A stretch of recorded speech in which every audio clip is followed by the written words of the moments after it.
Villagers, thank you for all love and support. I appreciate you all. Those who are liking, sharing, commenting, I say thank you. And those who are sending me super thanks to support the channel, I say thank you so much. I really appreciate you all. Everybody is thinking about the African except the African himself. People are moving outside of the continent into Africa just to protect us. Ghana allowed the United States military base on our soil, and under the agreements that they've signed. When you hear what these people, our leaders, actually signed, it will marvel you. The US troops that are coming into Ghana, where their bases, even the president is not allowed to visit there. Whenever they are coming into the country, they are not supposed to be searched. They can take and bring anything at all into the country without any tax. They don't even need a passport to enter here. How do we have people on our soil to the point that even the head of state cannot visit these foreigners?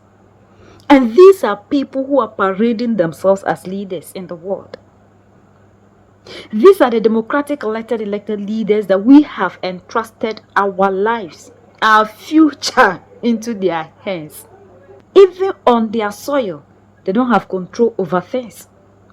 People come into the continent and do anything at all, yet the citizens that are here do not have that right. Look at the taxes that we pay. Is Africa at war? Why do we need all these military bases on our soil? About foreign military bases on our continent. And I feel sad that Ghana is hosting one of these foreign military bases. Now, if you read the terms under which these military bases are established on our continent, you feel sad. You feel hopeless. In Ghana, we have allowed the United States of America to establish its military base on our soil. Under the agreement which allows the U.S. to establish this military base, our head of state is stopped from entering that territory. The U.S. military base is not accessible even to the head of state. As if that was not enough, in the agreement, we have committed to an arrangement under which if U.S. soldiers come to Ghana and kill Ghanaians, Ghanaians cannot go to court to ask for redress. We have committed ourselves to an arrangement under which property destroyed by U.S. soldiers in Ghana, if your property is destroyed by U.S. soldiers in Ghana, you cannot go to court. We have given our frequencies for the use of the U.S. military for free.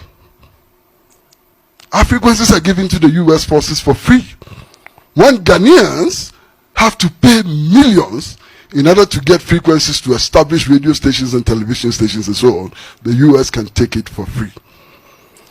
Excuse me.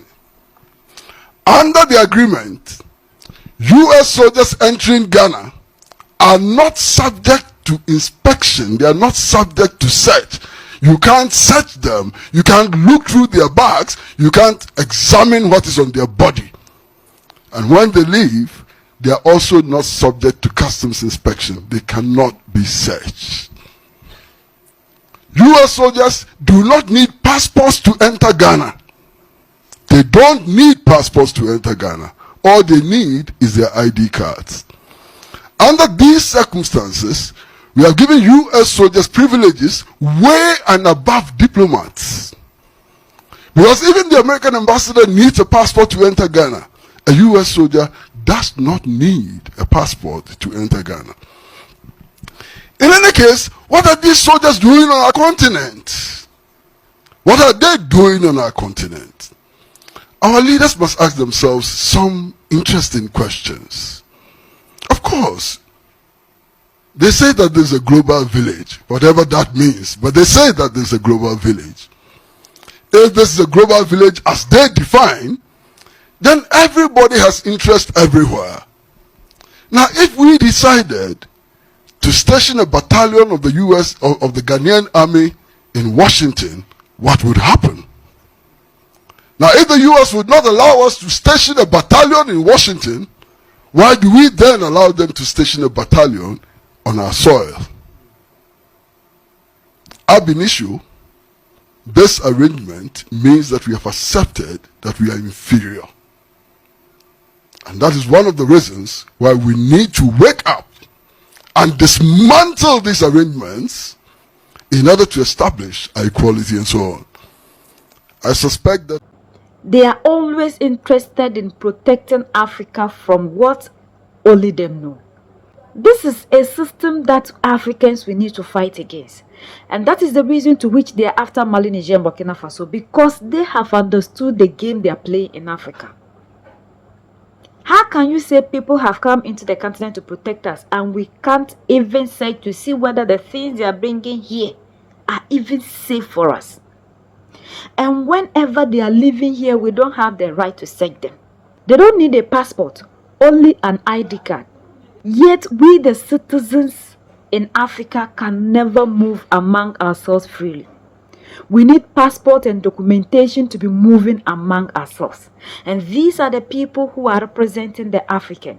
These are the ones that go and have meetings in African Union, sing and dance, and come and tell us how they have planned and kept agenda that will set us free. It is high time we, the Africans, will rise up. We fight for our sovereignty. We know that these our leaders are not in our interest, but it's just a few of us. A lot of people still believe in this their scam called demo. People don't know that this is the reason to which they are able to control and maneuver their way out in Africa till this time. Africa has been set backwards because of this. This can never be done in Mali, Niger, and Burkina Faso. Why are they here? The African leader always think about the little ink and paper that these people print for them, and they forget about us. These are not people who think about the future of this continent. And if we don't rise up and fight for a better Africa, the next generations, ours will be better. These people don't want to see Africans in their countries, yet they can sacrifice their lives and come to Africa just to protect us. How amazing these people are. And because of the system that they've crippled us with, we ourselves can see beyond the games they are playing on us. Nobody can ever be free under the system called democracy. Africa will never get the breakthrough. We can never be self-sufficient and sovereign people if we don't do away with that democracy. We don't need any system created by the oppressor to be able to liberate ourselves. We need to break away from all the systems and anything that they've given to us, including their God. So that's the latest around the world, in Africa, West Africa, and in Ghana.